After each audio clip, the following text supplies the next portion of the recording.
말세 성도의 생활, 이 말씀 가지고 두 번째 시간인데요.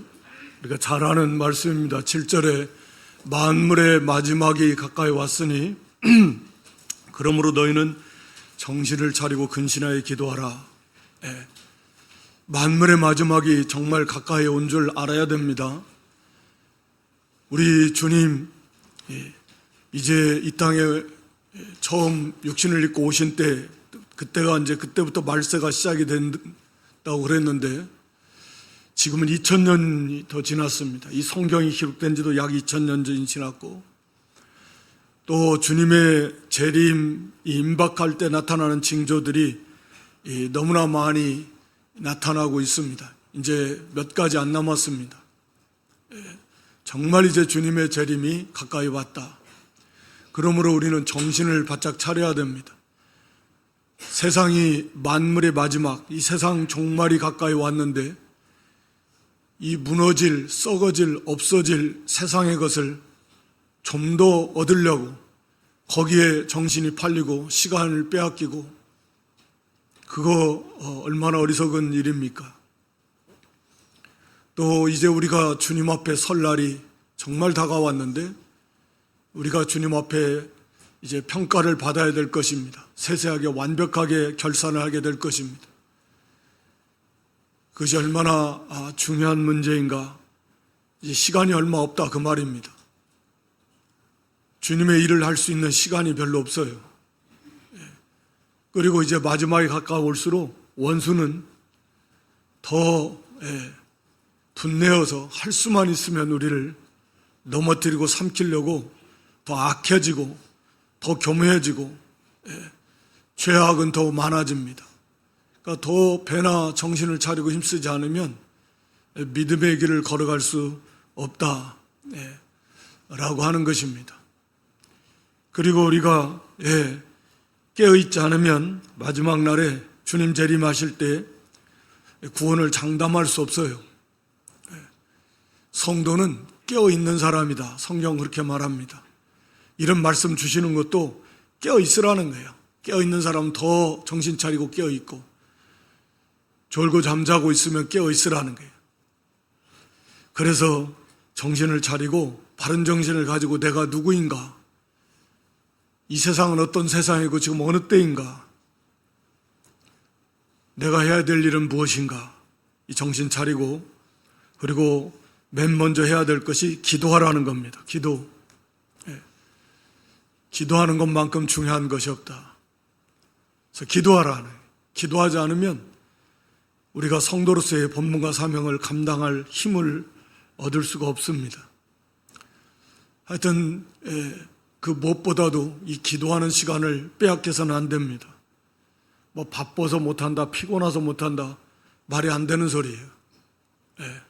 기도보다 더 중요한 일은 없다.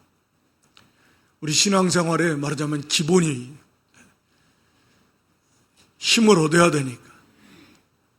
그래서 말씀과 기도 이거 하지 않으면 우리 믿는 일을 바르게 잘할 수 없다. 믿는 일을 잘할 수 없다라는 건 우리 인생을 바르게 잘 살 수 없다. 말씀드린 대로 오늘 여기 이어서 8절로 11절 말씀을 주시는데, 8절에 무엇보다도 뜨겁게 서로 사랑할지니 사랑은 허다한 죄를 덮는다. 이 사랑하라는 거예요. 사도 베드로가 무엇보다도는 가장 중요하게 우리가 행해야 될 일은 뭐냐? 사랑이라는 거예요. 사랑. 기도하고 그 힘을 얻어서 해야 될 일이 뭐냐?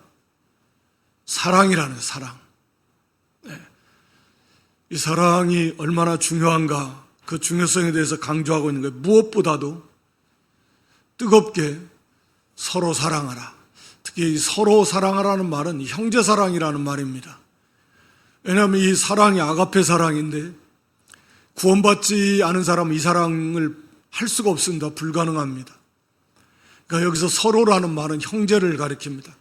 이 아가페 사랑을 할 수 있는 사람들, 그게 형제잖아요.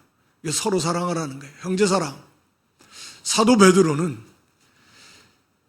특히 우리가 사도 베드로를 향해서 뭐 소망의 사도다 이렇게 표현을 하기도 하는데, 이렇게 살펴보니까 1장에서 베드로전서가 1장에서 5장까지 있는데 장장마다 사랑하라, 특히 형제를 사랑하라, 그래서 계속 강조하고 있어요. 1장 22절에도 보면 똑같은 말씀이에요. 형제를 사랑하되 뜨겁게 사랑하라. 똑같은 단어를 사용해서 뜨겁게 사용하라, 사랑하라, 형제 사랑하라, 그렇게 말씀합니다. 2장 17절에 가서도 보면 또 형제를 사랑하라. 3장 8절에 가서도 형제를 사랑하라. 오늘 여기 본문 4장 8절에서도 서로 사랑, 형제 사랑하라. 5장 마지막에 가서도 사랑으로 입맞춤하라. 사랑, 형제 사랑에 대해서 계속 사랑으로 강조하고 있습니다. 사랑은 율법의 완성이에요. 이 사랑은 말할 필요도 없이 성도의 본분으로서 행해야 될 성도됨의 증거, 확실한 증거입니다. 참된 성도의 증거가 뭐냐? 형제 사랑이에요. 하나님을 사랑한다고 하는데 보이지 않는 하나님을 우리가 어떻게 사랑하느냐? 그 사랑하는 그 증거가 뭘로 나타나느냐? 형제 사랑으로 나타난다. 우리가 요한일서 살펴보면서 하나님 다 사랑한다고 합니다. 그럼 그 하나님을 사랑하는 그 사랑이 무엇으로 나타나야 되느냐? 형제 사랑으로 나타나야 된다, 그 말입니다. 그래서 이 형제 사랑은 하나님의 사랑으로 그 사랑하는 그 사랑, 참 성도됨의 증거다 라고 이렇게 말씀합니다. 이건 너무 중요한 거예요. 우리가 그 마태복음 25장에 보면 양과 염소에 대해서 비유를 쭉 말합니다. 이건 최후의 심판, 마지막 심판대, 그리스도의 심판대 앞에 서서 이제 모든 인생들이 다 서게 되는데, 구원받은 성도들도 이미 예수님 재림하실 때 부활의 몸을 입을 것이고, 구원받지 못한 사람들도 천년왕국이 지난 다음에 심판받기 위해서 부활하게 될 것입니다. 그러니까 모든 인생은 영원한 존재예요. 영원히 지옥에서 살든지 영원히 천국에서 살든지 없어지지 않습니다. 자, 이제 마지막 심판대 앞에 서게 될 때 오른쪽은 양들이에요. 구원받은 성도들이에요. 왼쪽은 염소들입니다. 구원받지 못한 사람들입니다. 그때 이제 그 구원받은 자들을 향해서 우리 주님께서 하시는 말씀이, 내가 힘들고 어려울 때, 춥고 배고프고 병들고 갇혔을 때 너희가 나에게 와서 뭐 음식을 주고 옷을 주고 사랑을 베풀어 줬다, 그 말입니다. 그러니까 믿은 자들이, 우리가 언제 주님께 그렇게 했습니까? 그렇게 한 적이 없는데, 우리가 잘 아는데 주님이 뭐라고 하시죠? 나를 믿는 이 작은 형제. 마태 25장 40절, 45절, 46절인데요. 그 주님이 임금께서 대답하시되, 여기 내 형제 중에 즉시 작은 자 하나에게 한 것이 곧 내게 한 것이다 라고 이렇게 주님이 말씀하시는 거예요. 형제 사랑, 하나님을 그 사랑하는 그 사랑으로 믿는 형제에게 사랑을 베푼 거, 그게 예수님께 한 거라는 거예요. 그게 구원받은 증거다, 그 말입니다. 사랑의 행위 때문에 구원받았다, 그 말이 아니고, 진짜 네가 구원받은 참 증거, 참 믿음 있는 증거가 뭐냐? 하나님을 사랑하는 그 사랑으로, 형제를 사랑한 그 사랑으로 나타났다, 그 말이잖아요. 우리가 다 구원은 믿음으로만 받습니다. 그러면 참된 믿음이 있는 증거가 뭐냐? 성경은 형제 사랑으로 나타나야 돼. 여러 가지가 있지만 형제 사랑으로 나타나야 된다 라고 이렇게 말씀하고 있는 거잖아요. 반대로 45절 6절에 보면 이제 반대로 말합니다. 왼쪽에 있는 자들에게, 너희들은 너희들을 위해서 영원한 형벌을 받을 자들이다. 너희들은 내가 병들었을 때, 배고팠을 때, 힘들었을 때, 아프고 감옥에 갇히고 했을 때 외면했다. 그들이 말합니다. 우리가 언제 그랬습니까? 나는 주님에게 그렇게 한 일이 없습니다. 그래서 주님께서 하시는 말씀이 똑같습니다. 여기 내 지극히 작은 믿는 형제 하나에게 하지 아니했다. 그것이 곧 내게 하지 않은 것이다. 형제 사랑 전혀 없었다라는 거죠. 형제가 힘들고 어려울 때 고난당할 때, 아플 때, 병들었을 때, 갇혔을 때 전혀 사랑을 베풀지 않았다. 그건 믿음이 없는 증거예요. 그건 주님을 전혀 사랑하지 않은 증거이고. 그래서 46절에 뭐라고 합니까? 그들은 영벌에, 즉 왼쪽에 있는 자들, 의인들은 영생에 들어가라. 최후의 이제 선고입니다. 그러니까 형제사랑이 얼마나 중요한가요? 참된 믿음이 있다라고 하면 그 사람은 하나님을 사랑하게 될 것입니다. 그건 당연한 거예요. 예수님을 사랑합니다. 그런데 예수님을 사랑하고 하나님을 사랑하는 사람은 그 하나님의 자녀, 그 예수님의 사랑을 입은 형제를 사랑하지 않을 수 없다라는 거예요. 사랑해야 됩니다. 그런데 그 형제를 사랑하지 않는다면 그 사람은 구원받지 못한 사람이다. 자기는 스스로 나는 주님을 사랑합니다 라고 주장할지 몰라도 주님은 단호하게 나는 너희를 모른다. 그러니까 주님을 사랑하고 하나님을 사랑하면 참된 믿음 있는 사람은 이렇게 형제 사랑으로 나타나야 된다. 그래서 이 사도 베드로는 형제 사랑에 이렇게 많이 강조하고 있어요. 오늘 본문에서도 뜨겁게 서로 성도라고 하면 서로 일방적이 아니에요. 누구나 다 서로 사랑해야 된다. 우리가 요한일서에서 이 사랑의 중요성, 그 유익이 얼마나 많은가. 하나님의 사랑이 그 사람 안에서 온전케 될 때, 하나님이 그 사람 안에 거한다라고 하는 것을 확실히 알게 되고, 구원의 확신은 말할 필요도 없습니다. 하나님 앞에 서게 될 때 담대함을 가지게 됩니다. 세상을 떠나게 될 때도 담대하게 될 거예요. 권확신이 차고 넘치며 기도의 응답이 이루어져요. 하나님과 친밀한 교제를 나눠요. 이 사랑에. 그런데 오늘 사도 베드로는 본문에서 뭐라고 하냐면 왜 우리가 사랑해야 되는가?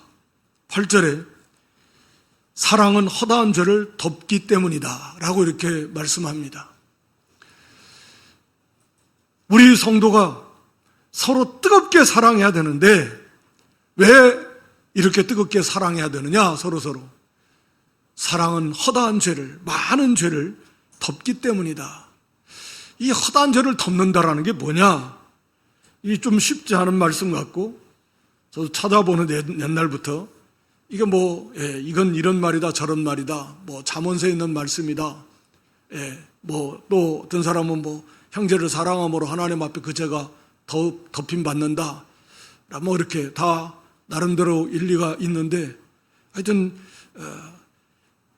제가 깨달았다고 하는 말은 좀 이상하고, 제가 생각하기에는 이 말씀은 이건 말 그대로 사랑할수록, 사랑하면 죄를 안 지어요. 허다한 죄를 덮어요. 죄가 나올 수 있는 기회가 없어져 버려요. 그건 너무나 당연한 거 아니겠습니까? 빛이 비춰나가면, 여러분 뜨겁게 사랑하는데 거기에 무슨 죄가 틈을 탈 수 있겠습니까? 틈 못 타요. 내 안에 부패성이 있잖아요. 얼마나 많은 부패성이 있습니까? 이게 틈만 나면 우리를 죄짓도록 이렇게 나오는데 이걸 막아버립니다. 나만이 아니에요. 사랑하는 본인만이 아니라 상대방도 마찬가지예요. 본인만이 아니라 상대방에게도, 상대방으로 하여금 죄를 짓지 못하도록 막아버립니다. 당연히 그렇지 않겠습니까? 멀쩡한 사람 막 화나게 해가지고 죄를 짓도록 하는 그런 것도 있는 반면에, 화를 내던 사람도, 죄를 지으려고 하는 사람도 사랑을, 빛을 비추고 사랑함으로써 그 사람을 선한 길로 인도하기다. 그러니까 뜨겁게 서로 사랑하는데 그 사이에는 죄가 전혀 틈탈 수 있는 기회가 없다. 그런 말씀입니다. 이해가 되어져요. 이건 너무나 우리가 잘 아는 당연한 그런 원리, 진리이기도 할 것입니다. 열심히 사랑하세요. 뜨겁게 사랑하면 죄를 짓지 못할 것입니다. 죄가 틈타지 못할 것입니다. 상대방조차도 마저 특별한 경우가 아니라면 상대방도 역시 죄를 짓지 않게 될 것입니다. 그래서 사랑이 가득한 세계 속에서 무슨 죄가 거기서 죄를 지을 수 있겠습니까? 그리스도의 사랑으로 서로 사랑하는데, 그래서 허다한 죄를 덮어요. 그래서 사도 베드로는 우리가 죄 짓지 않아야 된다. 우리가 배운 대로 죄 짓지 않는 거 또 중요한데, 더 적극적인 것은 열심히 선을 행하는 거예요. 열심히 선을 행하면 그럼 죄를 당연히 안 짓는 거죠. 선의 최고봉이 뭐냐? 사랑이에요. 형제 사랑이라는 거예요. 그러니까 뜨겁게 적극적으로 사랑할 때 우리는 좀 더 죄와는 멀어지는, 그 세계가 거룩한 세계예요. 그 세계가 빛의 세계예요. 그 세계가 생명의 세계이고 의의 세계입니다. 그러니까 뜨겁게 사랑해. 거기에 무슨 사랑하는데 시기, 질투, 미움, 원망, 불평 틈 못합니다. 뜨겁게 사랑해요. 적극적이어야 돼. 그래서 여기 뜨겁게라는 말은 뭡니까? 앞에서도 나온 대로 이 단어의 의미는 전력을 다하라, 그 말입니다. 그러니까 우리가 사랑은 자칫 생각하면 그냥 감정의 영역에서 그 감정이 막, 사랑의 감정이 나를 채워서 나도 모르게 그 사랑에 막 끌려가고 그렇게 되면 참 좋겠지만, 여기는 적극적으로 행해야 될 행위다. 사랑하라는 말도 그런 거죠. 뭐 사랑하라, 막 사랑이 내 안에 차고 넘쳐서 나도 모르게 그 사랑에 끌려간다면 뭐 사랑하라고 말씀할 필요도 없죠. 성경에 사랑하라, 사랑하라. 이건 많은 어려움이 있지만 우리가 더 적극적으로 힘을 써서 노력해서 이 사랑해라고 하는 이 행위를 행해야 된다. 우리 마음부터 해가지고 우리가 적극적으로 행해야 될 그러한 이 내용이 바로 사랑이다. 그러니까 우리 마음도 적극적으로 지켜야 되고 또 적극적으로 사랑을 행해야 된다 라고 이렇게 말씀하고 있습니다. 여기 전력을 다하라는 거예요. 뜨겁게라는 말은 전심전력을. 그러니까 이 뜨겁게라는 말이 조금 이렇게 이제 그냥 감정의 영역으로 이해하기, 오해할 수 있도록 이렇게 번역을 조금 해놓은 것 같아요. 그러니까 전력을 다해서 적극적으로 우리가 행해야 되는 거예요, 이 사랑은. 그래서 서로 성도 간의 이 사랑을 해야 된다라고 하는 것입니다. 그러니까 이 성령의 인도를 우리가 적극적으로 받아야 되고 또 믿음과 양심을 힘을 써야 됩니다. 왜냐하면 이게 다 같은 세계니까. 우리가 갈라디아 5장 16절 이하에 보면 거기 성령의 소욕과 육체의 소욕이 우리 속에 있어요. 이게 서로 막 다투어요. 그러니까 우리가 성령을 따라 행해야 육체의 욕심을 이루지 않아요. 그러니까 육체의 욕심을 이루지 않으려고 하는 것도 중요한데 더 적극적으로 성령을 쫓는 것이 중요해요. 그러면 자연스럽게 육체의 욕심을 이루지 않아요. 뜨겁게 사랑하는 게 중요해요. 미워하지 않으려고 하는 것도 중요한데 더 적극적으로 사랑하는 게 중요해요. 그럼 미움이 어디 있습니까? 그러니까 성령을 따라서 행해야 돼요. 그리고 22절에 보면 그 성령의 열매 첫 번째가 사랑이니까 성령의 인도를 따라가려고 우리 안에서 성령께서 자꾸 인도하십니다. 적극적으로 사랑하라. 우리가 갈라디아 5장 6절에도 보면 거기 사랑으로서 역사하는 믿음뿐이다. 그러니까 믿음, 참된 믿음의 내용은 사랑으로서 역사한다. 우리가 디모데전서 1장 5절이죠. 우리 사랑은 어떻게 한 가운데 사랑할 수 있겠는가? 마음이 깨끗해야 된다. 믿음과 양심을 써야 됩니다. 선한 양심과 거짓 없는 믿음. 그러니까 믿음과 양심을 써야 돼요. 이게 저절로 됩니까? 힘써 믿음을 쓰고 말씀을 순종하는 삶을 살 때 말씀을 거역하고 죄 가운데 말씀을 거역하는 삶이 어둠이고 죄입니다. 그 속에 살면서 무슨 사랑할 수 있겠습니까? 그 말 자체가 안 되잖아요. 세계가 다 빛의 세계고 거룩한 세계, 의의 세계인데 그러니까 당연히 믿음을 쓰고 양심을 쓰고 마음을 회개하면서 깨끗한 마음을 가지려고 힘을 쓰고 그 힘을 써야 돼요. 그래서 사랑하는 것입니다. 우리가 뜨겁게 전심전력해서 사랑하라. 그래서 우리가 힘써 기도하고 하나님 앞에 사랑할 수 있도록 도와주세요. 기도하는 것 중요한 다음에 그것으로 끝나면 안 돼요. 이제 사랑하라는 거잖아요. 뜨겁게, 그러니까 전력을 다해서 힘을 써서 속에서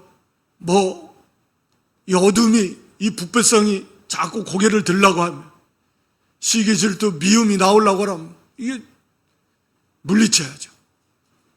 성령 인도를 따라가려고 믿음을 쓰고 양심을 쓰면서 그러면서 힘써 사랑하라. 그래서 오늘 여기 본문 9절로 11절 말씀을 서로 대접하기를 원망 없이 하라. 은사를 받은 대로 선한 천지에 봉사하라. 누가 말하려면 하나님 말씀으로 하는 것처럼 하고 봉사하려면 하나님이 공급하신 힘으로 하는 것처럼 하라. 이걸 각각의 떼어서 생각해 볼 수도 있지만 제가 볼 때는 이것은 사랑의 구체적인 실천 방법으로 이해할 수 있을 것 같습니다. 자, 구체적으로 그러면 뜨겁게 사랑하라고 했는데 사랑은 실제적으로 하는 겁니다. 그냥 감정에 끌려서 감정의 영역만이 아니에요. 우리가 요한일서 3장 18절 말씀에 보면 자녀들아 우리가 말과 혀로만 사랑하지 말고 행함과 진실함으로 하자. 자, 우리가 사랑하려면 뭘로 사랑해야 돼요? 먼저 말과 혀로 사랑해야 됩니다. 그러니까 말과 혀로만 사랑하지 말라는 말은 말과 혀로도 사랑해야 돼요. 당연히 말이 얼마나 중요한데. 너무너무 중요합니다. 그러니까 말로도 사랑해야 됩니다. 행함으로도 사랑해야 됩니다. 행함으로 나타나야 됩니다. 진실함? 이건 마음입니다. 마음으로서 진실함을. 그러니까 말과 행함과 마음, 진실함. 사랑은 전인격적으로 해야 되는데 우리 마음으로 그리고 말로 그리고 행위로 그 온전한 사랑을 해야 됩니다. 그래서 오늘 사도 베드로는 그거 다 말하고 있는 거예요. 서로 대접하기를 원망 없이 하고 물질로 행함으로 그 다음에 선한 청지같이 봉사 행함으로 말할 때 어떻게 해야 되는가? 봉사할 때 행할 때 어떻게 해야 되는가? 참 사랑을 어떻게 실천해야 되는가? 형제 사랑을. 이러한 관점에서 이 말씀을 우리가 받을 수 있는 것입니다. 자, 뜨겁게 사랑하는데 특히 형제 사랑을 어떻게 나타나야 되는가? 사도 베드로는 마음으로 먼저 뜨겁게 사랑하고 하나님 앞 기도하며 그러면서 여기 먼저는 9절에 보면 서로 대접하기를 원망 없이 하라. 서로 대접하기를 원망 없이 하라는 거예요. 이 대접이라는 단어가 보니까 나그네라고 하는 단어하고 형제를 사랑하라는 단어가 합성어예요. 그러니까 이 문자적인 의미는 나그네를 사랑으로 대접하라, 사랑으로 영접하라, 나그네를 사랑하라, 그런 의미예요. 이 대접하라는 말은 그런 말이에요. 그러니까 당시에 우리가 상황을 알고 있듯이 당시에는 이런 종교 신앙의 탄압, 어떤 정치적인 경제적인 이유로 인해서 이 성도들이 이렇게 떠돌아다니는 성도들도 있었고 복음을 전하기 위해서 또 자기 고향과 또 이 본국을 떠나서 이렇게 신앙의 자유를 위해서 이 나그네 생활을 하는 사람들이 적지 않았었다 그래요. 그래서 나그네를 대접하는, 형제를 대접하는 거예요. 사랑으로. 그런데 이게 쉽지가 않아요. 나도 힘든데 그렇잖아요. 한 번도 아니고 이게 뭐 일회성은 뭐 할 수 있어요. 그런데 반복적으로 하는 것은 쉽지 않아요. 무슨 일이든지. 선한 일도. 한 번은 한두 번은 하는데 그런 일들이 뭐 자주 있는데 그러다 보면 원망이 들어올 수 있어요. 나도 힘든데. 숙식을 제공해야 되잖아요. 당시에 무슨 뭐 여관이 있는 것도 아니고 또 거기에 묵을 만한 형편도 안 되고 그러니까 집에 와서 거기서 숙소를 제공해주고 음식도 제공해주고 경우에 따라서는 또 여비도 좀 보태줘야 되고 이게 쉬운 게 아니란 말이에요.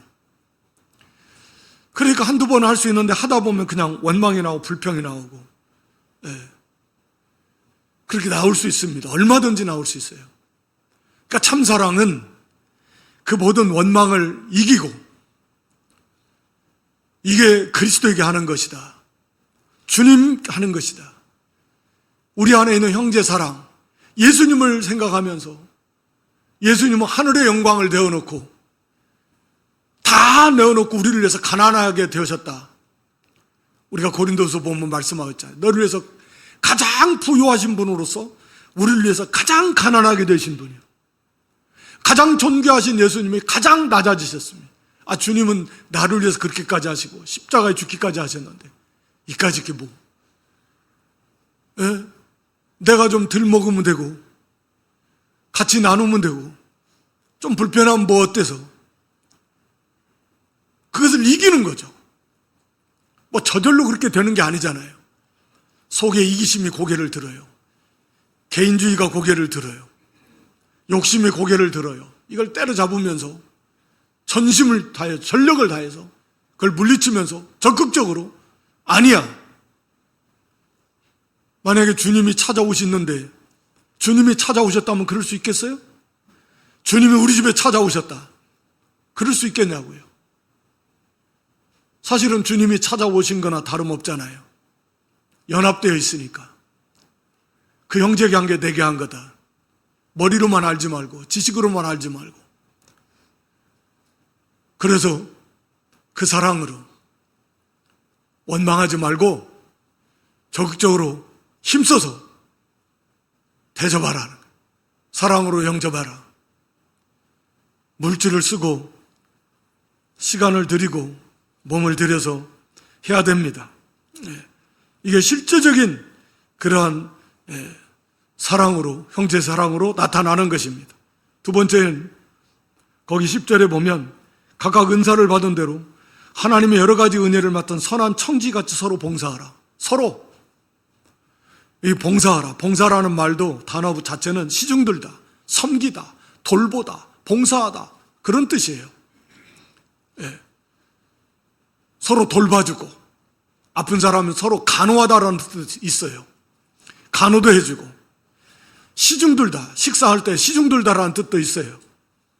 섬기다라는 뜻도 있습니다. 돌보는 거예요. 봉사하는 거예요. 서로 이게 사랑이라는 거예요. 사랑으로서 섬겨라는 거예요. 몸으로서 섬겨주라. 필요한 대로. 그런데 중요한 것은 선한 청지기 같이 하라는 거예요. 청지기 같이. 청지기가 뭡니까? 종이잖아요. 주인의 재산을 관리하는 사람. 자기가 아니에요. 내가 주인이 아니, 내 것이 아닙니다. 이게 마치 뭐 적선하는 것처럼. 받는 사람 기분 나쁘게. 잘못 도와주면 안 도와주는 것만 못해요. 청직이에요. 우리에게 주신 은사, 각각 은사를 받은 대로, 은사를 받은 대로 여러 가지 은혜를 맡았다. 같은 내용인데, 같은 단어고요. 은사나 은혜나. 같은 단어인데, 그런데 하나님이 우리에게 은혜로 은사를 주셨다. 그런 의미예요. 은혜로 우리에게 은사를 각각 다 주셨어요. 건강도 주시고, 물질도 주시고, 필요한 모든 재능도 주시고 지혜도 주시고 환경도 주시고 다 주셨습니다. 그걸 은혜로 맡겨주신 거예요. 왜? 쓰라고. 주인을 위해서 쓰라고, 주인의 뜻대로 쓰라고, 주인의 영광을 위해서 쓰라고, 주인을 기쁘시게 하는 데 쓰라고. 청지기 하는 일이 그거잖아요. 주인의 재산을 관리해서 주인의 뜻대로 주인을 기쁘시게 하는, 이걸 잘 관리하는 거예요. 뭐 달란트 비유나 문화 비유나 다 같은 겁니다. 종들에게 나눠줘서 주인의 뜻대로 주인의 영광을 위해서 그걸 잘 관리하고 쓰라는 거 아니에요. 이게 청지기 같은 자세로, 내 것이 아니에요. 내가 그냥 희생한다, 뭐 이런 생각도 갖지 말아요. 그 자기를 드러내지도 말아요. 주인이, 나의 주인 되신 주님께서 이거 하라고 내게 건강 주셨어요. 이거 하라고 물질도 주셨어요. 주인이 것이요. 이거 하라고 여기에 필요한 그런 재능도 주셨네. 그러니까 내세울 거 하나도 없어요. 그런 의식도 가질 필요도 없어요. 가져서도 안 돼요. 청직인데 자기가 주인의 것인데 다 이거 하라고 주인이 주신 건데 주인의 것으로 그냥 주인의 뜻대로 주인을 위해서 그런 자세예요. 그게 사실이고요. 그게 진짜 사랑의 섬김이라는 거예요. 내 것인 그냥 내가 그냥 베푼다. 내가 막 한다. 나 아예 그것을 다 때려잡아서 없애고 선한 청직이다. 주님의 것이다. 주님이 나에게 주셨다. 주인의 것인데 뭐 자랑할 게 뭐 있어요? 주님이 나에게 주신 거 맡긴 거니까 이렇게. 그러니까 우리가 결산할 때도 뭐 달란트나 문화도 그렇지만 주님 주신 거 가지고 아마 그런 거 같죠. 너 얼마나 그거 많이 섬겼냐? 너 얼마나 섬겼어? 주님이 맡겨줬잖아요. 건강 주셨잖아요. 물질도 주셨잖아요. 필요한 뭐든 뭐 기술도 줬잖아요. 재능도 줬잖아요. 환경 다 주셨잖아요. 자, 너 그거 가지고 얼마나 섬겼어? 몇 명한테 섬겼냐? 얼마나 많이 섬겼냐? 그거 아니겠어요? 네. 뭐 가르치는 것도 마찬가지예요. 다 그런 은사예요. 각양 은사. 뭐. 그런 자세요. 내가 힘들게 말이야. 내가 이렇게 뭐 하는데 알아주지도 않고 말이야. 막.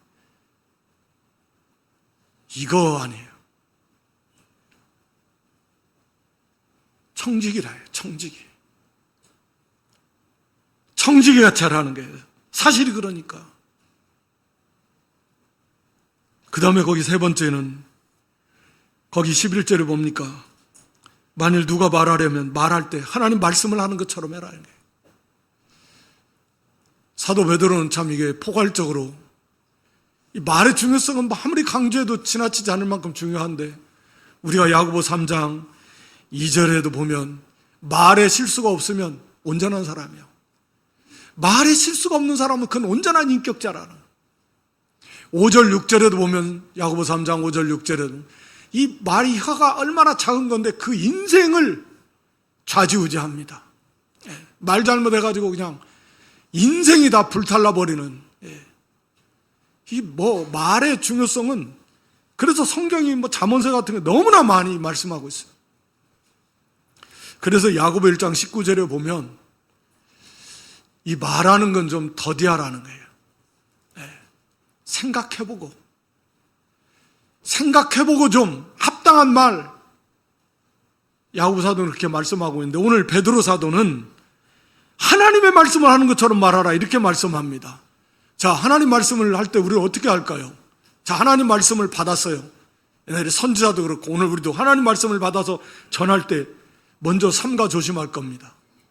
하나님의 말씀을 전하는데 먼저 자세부터 그냥 짝다리 짚으면서 그냥 걸렁걸렁 하면서 이렇게 껌 씹어가면서 막 이렇게 말씀을 전할 사람은 어디 있겠습니까? 감히. 좀 자세가 경건해야죠. 하나님 신중해야죠. 삼가 조심해야 됩니다. 그리고 말씀을 전하는 그 자세 자체도 진중해야 되죠. 하나님 말씀을 전하는데 그런 자세부터 좀, 우리가 하나님 말씀을 지금 한다. 예? 우리 무슨 말을 사람 형제 할 때도 그런 자세로, 좀 경건한 자세로, 진중하게. 내용이 어떻습니까? 하나님 말씀 말할 필요도 없이 그 말씀에 뭐 완전한 진리인데, 그러니까 우리 사람이 말할 때도 그 내용이 성경 원리에 좀 맞아야 된다. 하나님 말씀을 하는 거죠. 딱딱 맞는 좀. 우리가 늘 하나님 말씀만 말하고 살 수는 없잖아요. 그러니까 가치라는 말을 그래서 쓴 거예요. 하나님 말씀을 말하는 것 가치. 하나님의 말씀을 하는 것 가치라는 표현을 그렇게 쓴 겁니다. 그렇게 하라는 거예요. 좀 진실한 말하면 다 진실돼야 되고. 하나님 말씀이 진실이 아닌 게 어디 있어요? 진리가 아닌 게 어디 있냐고요. 그러니까 우리 말도 그 사람이 말할 때 진실한 말 하는 거예요. 내용도 다 경건하잖아요. 그러니까 사도 바울 에베소서에서 아주 합당치 않은 말, 그런 말은 입 밖에도 내지 마라. 입 밖에도 내지 마라. 말하는 자세부터, 그리고 그 내용도 보면 좀 사상이나 가치관도 하나님 말씀에 좀 맞아야 돼요. 믿음 있는 소리 해야 돼요. 그냥 세상적 가치관에 사로잡혀가지고 그냥 이 얘기를 하면, 그렇게 하지 말고, 그거면 유익이 하나도 없어요. 그리고 오히려 손해를 줘요. 말하는 본인도 듣는 사람도 유익이 없습니다. 세상적 욕심만 잔뜩 집어넣어 놓고 막. 우리가 믿는 자로서, 하늘의 시민권자로서, 우리가 참된 가치가 어디 있는가? 뭐 여기에다 두고 말을 해야지. 어떤 일을 대해서 판단을 하고 어떤 분별해서 어떤 그 말을 할 때도 그런 사상과 가치관을 가지고서 얘기를 해야 될 거 아닙니까? 하나님 말씀의 원리에 맞게. 이게 참 굉장히 포괄적인데요. 좀 많이 묵상해 보세요. 하나님의 말씀을 말하는 것처럼 해라는 거예요. 자세도 내용도. 그리고 결국 상대방으로 하여금 유익을 줘야 돼요. 하나님 말씀이 생명을 주잖아요. 위로해 주잖아요. 치료해 주잖아요. 세워 주잖아요. 그렇게 좀 유익을 주는, 하나님의 말씀을 하나님 같이 말하라. 참, 사도 베드로, 그래서 은혜 안에 사도 베드로 같은 성령의 감동 속에서 그렇게 세상 학문이 없는 베드로 어부 같은 이 사도들도 성령의 충만한 은혜 속에서 이 참 그 놀라운 이런 표현을 사용하면서 이 말씀을 주시는 거예요. 하나님의 지혜가 참 그래서 놀랍죠. 어쨌든 하나님의 말씀을 하는 것처럼 해라. 우리가 말이 얼마나 중요한데, 말로 상처를 주고, 말로 상처를 준 것은 안 없어진다 그랬잖아요.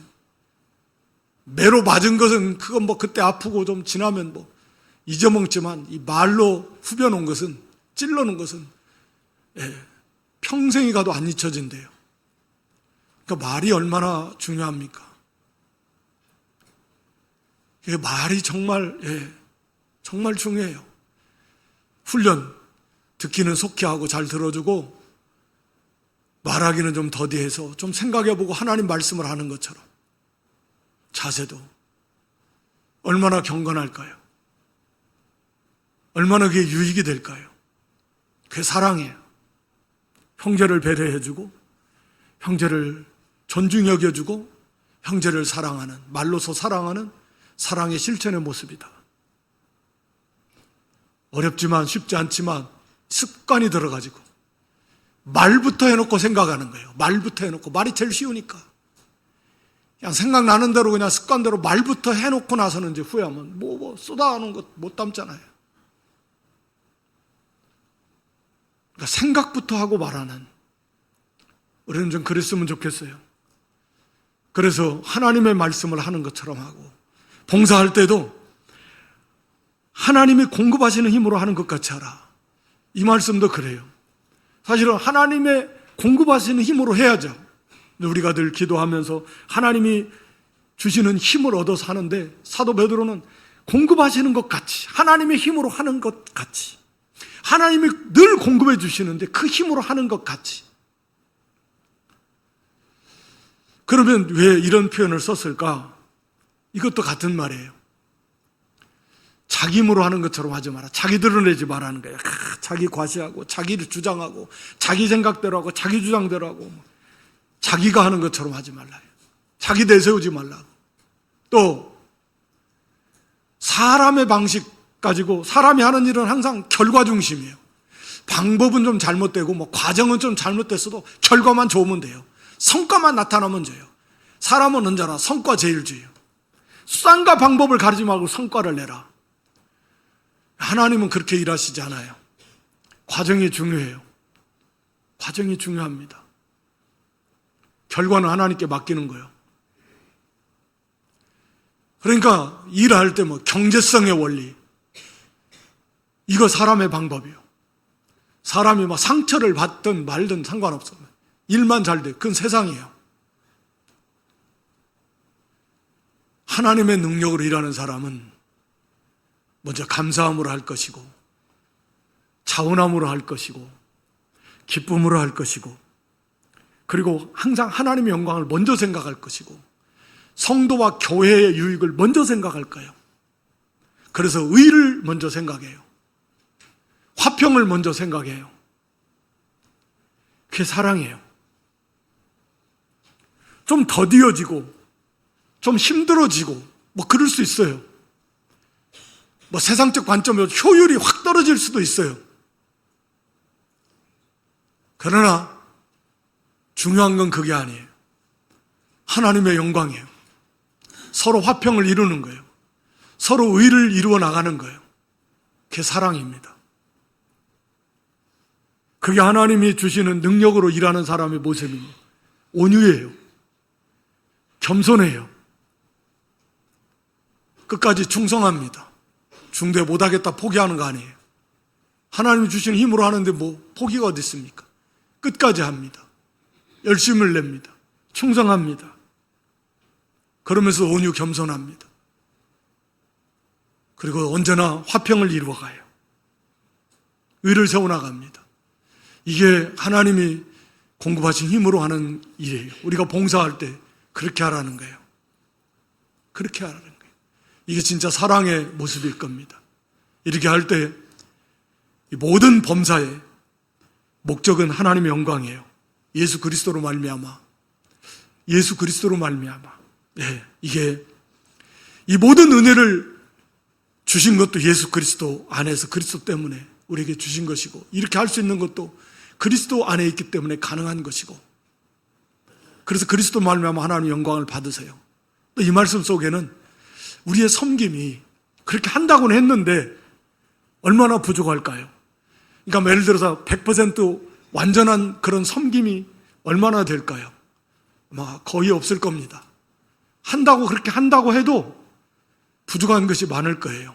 그래도 그리스도 안에서, 그리스도의 이름으로 그 모든 부족함은 그리스도 안에서 싹 깨끗하게 씻어질 것이고, 하나님이 받으시기에 온전한 그런 섬김이 그리스도의 이름으로, 그리스도 안에서 하나님께 드려지는 섬김이 될 것입니다. 그리스도 안에 있기에 우리의 부족한 부분들은 싹 가리워질 것이고 제거되어질 것이고, 그의 온전한 섬김의 모습만, 하나님 받으시기에 합당한 그런 섬김만 하나님이 기뻐 받으시게 될 것입니다. 오늘 여기 말세 성도 생활이어서 우리가 정신 차리고 기도합시다. 그리고 무엇보다도 서로 뜨겁게 전심전력을 다해서 사랑합시다. 이 사랑은 말과 그리고 행동으로, 진실 마음으로 적극적으로 나타나야 됩니다. 형제를 대접하기를 우리가 원망 없이 적극적으로 우리가 시간을 드리고 물질을 드리고 몸을 드리고 또 봉사할 때도 우리가 선한 청지기처럼 주님의 것이요 하나님의 것으로 나에게 맡겨주신 거예요. 그게 물질이 됐든 재능이 됐든 건강이 됐든 시간 다 들여서 그런 자세로 섬기며 하나님의 말씀을 말하는 것처럼 말합시다. 하나님이 공급하시는 힘으로 하는 것처럼 그렇게 봉사해서 하나님의 의를 이루고 참사랑을 실천하는 그런 저와 여러분 모두가 될 수 있기를 주님의 이름으로 축원합니다. 하나님 아버지, 무엇보다도 뜨겁게 전력으로 서로 사랑하라 라고 말씀하시면서 대접하기를 원망 없이 하고 선한 청지기 같이 봉사하고 말할 때는 하나님의 말씀을 하는 것처럼 말하고 또 봉사할 때도 하나님의 공급하시는 힘으로 하는 것처럼 봉사해서 우리가 말과 행함으로 마음으로 온전한 사랑을 전심전력을 다해서 실천해 그런 성숙한 사랑의 사람, 그런 믿음들이 다 될 수 있도록 은혜를 베풀어 주시옵소서. 예수님의 이름으로 기도드리옵나이다.